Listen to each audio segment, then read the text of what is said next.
And now, it's time for another Dice Tower review with Tom Vasel.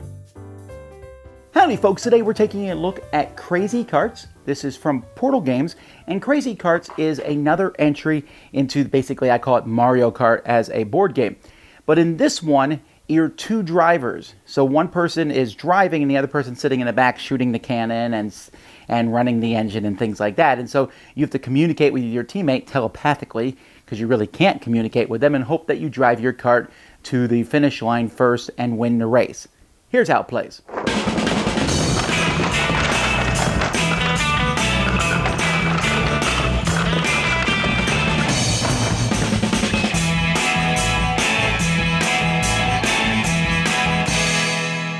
In Crazy Karts, you have two races. You have the qualifier race first, which is pretty much the same as the regular race, just that getting to the end gets you some bonuses that you'll then play in a regular race. You are going to start always with the starting tile here, and then two other tiles, and the tiles are double-sided. There's spots on each tile where you're going to put traps. There's random traps, and the traps are double-sided, and there's power-up spots that you can get on the board. So basically, you always have some sort of randomized setup.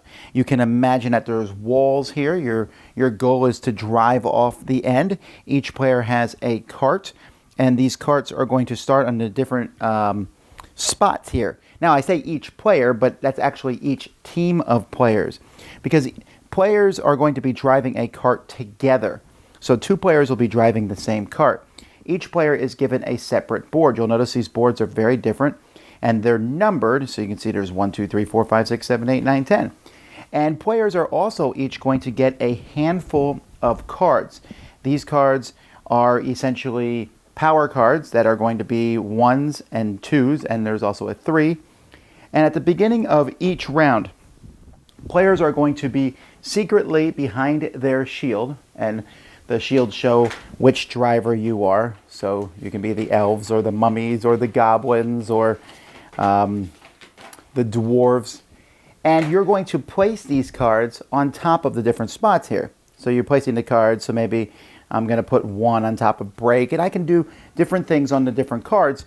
You can spend as much time or as long as you'd like on these, but once one team's finished, they can count to 5, forcing the other teams to go also to finish before that time. Once that's done, players are going to reveal them, and everyone's going to reveal the number that they've placed on the initiative, and whoever has placed the highest goes first, and then second, third, fourth, and fifth. So players are going to be, after that, each player will take all the rest of their actions in turn. So if I have the highest initiative, I'll go first. Now the actions are going to flip back and forth between the players. So in player number 2, you can pay 3 of these to use turn and go. Now this is not a one that works with every race. Each of the karts is a different race, and each of the karts has a different special ability. So for example, the dwarves have a ramming here, and the Egyptians have the lasso, and the elves have grabbing. So they each have a special ability that if they pay a certain amount, they can use that special ability. Then the next thing that players are going to do are power-ups. Whenever you run over a power-up on the board, you will draw a random power-up token, and you can use these. For example, I can hit an enemy card that costs 1, or here I can add 5 to one of my other actions. That one costs 1. It's extra power, or a flare hits an enemy card, or a lightning rocket, which hits the leading cart, or sand and wheels. They go against enemy carts many of the times. So you can use a power-up. Then, this is experienced players only, but if you want to, at the beginning of the game, you can randomize these tiles, and each person will get basically another special ability. Like here, when I hit a target, I'll draw 2 damage cards and choose 1 for that person. Then, braking. Each player has a speed token on the board, or a speed track on the board, and braking will slow that track down. After braking, by the way, is speed up. So one player controls braking, the other player plays speed up. The number you place in there is how far down and how far up you go. Now this is important because this shows how fast your kart's going to go, and it also shows how many cards you're going to draw each turn. The faster you're going, the fewer cards you're going to draw. So each player has these cards, and if you're at speed 0 or 1, you're going to get all 6 of them. Otherwise, you're going to shuffle them at the beginning of the turn, and let's say I'm going speed 4, I'm only going to get to draw 3 of them to utilize. After players have braked and sped up, they're then going to move on the board, and you simply move in a straight line. And there's rules about hitting other carts. You can push another cart, making it take damage. There's rules about hitting obstacles. For example, if you hit the rocks here, you'll take damage equal to your speed. And we keep track of the damage over here. So as you take damage, it's going to move down like this, which is going to slow your speed down and also the number of cards you take. So damage is never a good thing. You also have the opportunity then after movement to turn. So the number you put here determines how far you can turn. You then can shoot. The number you put there is the range that you'll get someone else. And when you shoot somebody, they'll draw a damage card, which might do some actual damage to them, or it might have no effect. It might have missed, or it might hit that person. So now from now on, turning is more difficult for that player to do. After shooting, there's charging. The number you put here will move you up on your charge-o-meter. When you get your charge-o-meter to the top, you get another one of those power-ups, because driving over the power-ups in the boards is not always possible. This is a way to get the different power-ups. And then repair, a way to heal your damage. After one player has taken a turn, the next player goes, and so they're going to be just moving on the board, going through turn after turn. If, like I said, you split everyone between two teams, however, if you have a odd number, one person plays the lone wolf, where they have the whole board, but they have slightly different cards, and they also, each turn, have to randomly draw a block tile, which is going to block one of the things that they do, although they have a bluff tile that they can place on top of something else also. So players are never quite sure which one of their things they've blocked. And they don't have as many movement points as everybody else, but that's because they get to draw their own cart. After the qualifying race, players are going to get these power-ups here. Whoever wins is going to get a special ability drawn from 2 tiles. Second place gets 1 tile. These just give you basically a special ability. You can repair 3 damage once per race. You get 1 initiative per race. Your cannon range is increased by 2. So you get one of those. Then you start the race, and whoever wins at the end of the actual race is the winner of the game. Now, I really enjoyed Crazy Karts. However, I have a few issues with it. First of all, there's a major rule that we missed. And not just me, but multiple people missed it until someone pointed out to me, where I thought everyone did initiative, and then everyone did action 1, and then everyone did action 2, and then everyone did action 3, which really slogged the game down.